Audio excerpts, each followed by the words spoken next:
Recently released following a 3-year prison sentence for helping euthanize a terminal patient with her consent, Dr. Duca Lamberti has 2 options in 1966 Milan: work as a traveling pharmaceutical representative, or take an unconventional job for a plastics millionaire to cure his alcoholic son. Lamberti takes the latter job and quickly deduces that the young man in question isn't an alcoholic, but using alcohol as both self-medication and punishment for a guilty conscience. In getting closer with his charge, he confides in the doctor that he believes himself responsible for a woman's suicide a year earlier.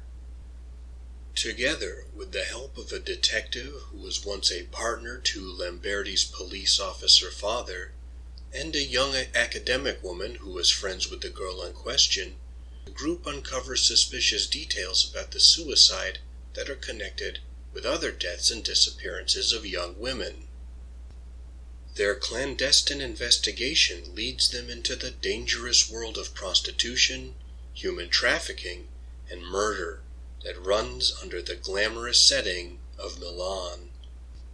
Duca Lamberti makes for an interesting lead character. He's drawn to oddities, complexity, and lost causes, and is similar to Lou Archer from the novels of Ross MacDonald in many ways. More so than even traditional private detectives, Lamberti has to operate on the fringes and gray areas because of his criminal record and having lost his license to practice medicine. Nonetheless, it becomes clear that this is the type of work with which he's comfortable, and even points out that a safe, respectable career as a physician is what his father wanted for him rather than his own goal. Though it's never openly elaborated, it becomes clear another reason Lamberti takes the job, even before the criminal angle emerges, is to help the young man out from under the weight of his father's ruthlessness and control. This exploration of character psychology is another way in which this novel is similar to those of Ross MacDonald. And it's how characters like Lamberti, Livia Usaro, and others all come to understand and appreciate one another. This technique also gives the characters additional depth by providing glimpses into their motivations that they might only partially notice. For instance, when Lamberti thinks the mafia might be involved, he becomes even more dedicated, not because he's interested in breaking up organized crime, but because he recalls that a mafia assassination attempt maimed his father. He becomes aware that he's impelled by an urge for vengeance more than any notions of justice. The principal thematic concern that colors almost every aspect of the novel is the question of bodily ownership. Who has control over what happens to his or her body? Does the state have the power to take away what it cannot give back, like time or life? Can the terminally ill choose to end their own lives? Can a woman freely choose to sell her body? When does a parent's authority over their child end? Scerbanenko's novel rarely provides definitive answers about these questions. Much like real life, the characters have to arrive at their own conclusions, make their own choices, and deal with the consequences as they occur. The setting of Milan, Italy in the mid-1960s is interesting. The city has a reputation for high-end luxury goods, skilled manufacturing, and fashion.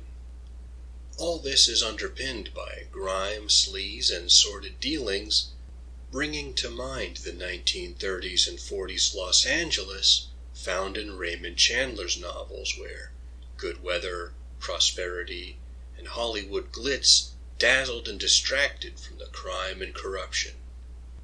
Similarly, the devastating effects of World War II have receded, but are still in the background of the novel. Scerbanenko's own life is about as fascinating as his novels. Of Ukrainian and Italian heritage, his family left Kiev for Rome before the disintegration of the Russian Empire, and during World War II, he had to flee fascists and escape to Switzerland, not returning to Milan until after the war to work again as a journalist and a writer. A Private Venus is a solid noir novel that doesn't get as much attention as it should. If you like furtive detective stories with a vicious streak exploring the grubby side of stylish Italian cities, then this book is well worth reading. Thank you for taking the time to listen to my peculiar notions. If you appreciate this channel and want to support it, you know what to do. You can also take a moment to like, comment, share, and subscribe to the channel of another YouTube creator you enjoy. Until next time, enjoy some good mysteries. Live and be well.